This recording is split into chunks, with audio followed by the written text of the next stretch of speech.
Welcome to The Explainer. Today, we're diving headfirst into one of the most graphic and mysterious visions in the entire Bible.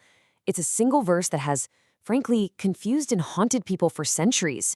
We're going to decode it together, piece by piece, using the original text as our guide.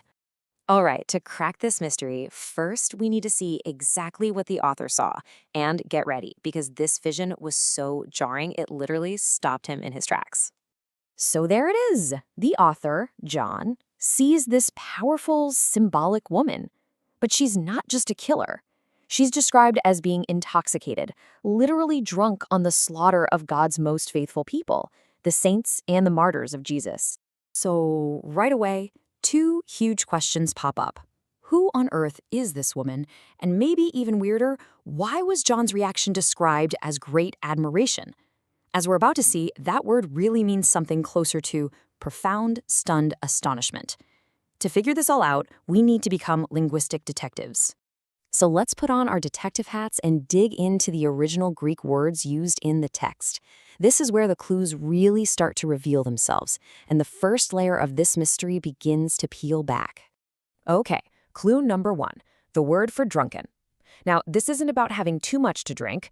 The Greek word here, methusiason, points to something way deeper, a kind of spiritual intoxication. It's the idea of being so seduced and numbed by violence that you actually start to revel in it. So who is she targeting? The text uses the word hagion, which means the saints or the holy ones. This isn't just any random group of people. No, we're talking about God's specifically chosen, dedicated followers, kind of like his inner circle. And it doesn't stop there. She's also after the martyron. Now, we hear that word and we immediately think martyrs, right? But it literally means witnesses. These were the people whose testimony, their public witness about Jesus, was so powerful and so unwavering that it ended up costing them their lives. So, when you put these clues together, what do you get? This is no random rampage. We are looking at a very specific, very targeted persecution.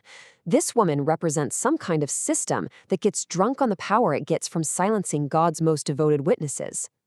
All right, with these clues in hand, we can start to build a profile of our suspect. And let me tell you, the identity that this particular interpretation points to, it's probably not what you're expecting. You know, a lot of people read this and their first thought is, oh, that's got to be the Roman Empire, right? They were the big, bad persecutors of the day. But this interpretation completely flips that idea on its head. It suggests the villain of this story isn't a foreign enemy, but the corrupted religious system within Jerusalem itself. So, why Jerusalem?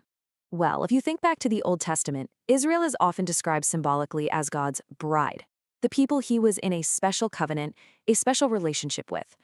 This vision, then, is painting an absolutely horrifying picture of that bride turning against her own family. It's the ultimate spiritual betrayal. And that leads us right to the heart of the matter, this great contradiction, this shocking paradox that just absolutely blew John's mind and horrified him. This right here, this is why he was so stunned. Look at her. On the outside, she looks the part. She's dressed in priestly colors, purple and scarlet. She's got gold and precious stones. She's holding a golden cup. She looks completely holy, but it's all a mask. Inwardly, she is an abomination. And that beautiful cup, it's filled with the blood of the very people she was supposed to be protecting. And you know what? This idea wasn't totally new, which is part of what makes it so shocking. Jesus himself had said it. He had called out Jerusalem as the city that historically kills the prophets and stones the messengers God sends to it. John was watching that exact tragic pattern play out in the most gruesome way imaginable. See, an attack from a foreign enemy like Rome would have been terrible, but in a way, expected. This was different. This was a betrayal from within. This was murder in the house, committed by family. That's the source of the profound shock. So let's be super clear. When the text says John's reaction was admiration, it's not that he approved. Far from it. It was sheer, stunned horror. He was amazed at the sheer scale of the deception. The very people entrusted with God's law were now hunting the followers of the Messiah that law had pointed to all along. He was simply grieving how far God's first bride had fallen. Okay, so what's the takeaway from all this? Why does this ancient, frankly terrifying vision still matter to us today? Well, because it's not just a history lesson, it's a timeless warning about power, religion, and deception. Think about it. The symbols here can apply to any era. Drunkenness can mean spiritual confusion and deception. Immorality stands for spiritual unfaithfulness. And the harlot can represent any system, religious or secular, that looks beautiful on the outside but is hostile to the truth on the inside. And this really brings it home.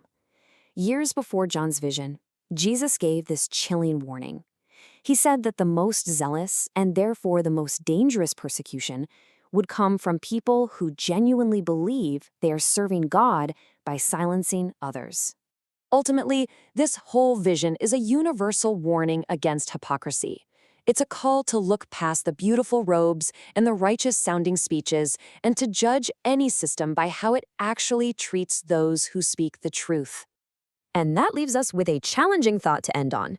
This isn't just a story about ancient Jerusalem. This pattern repeats throughout history. So the final question this vision forces us to ask is, where might we see this very same dynamic playing out in our own world today?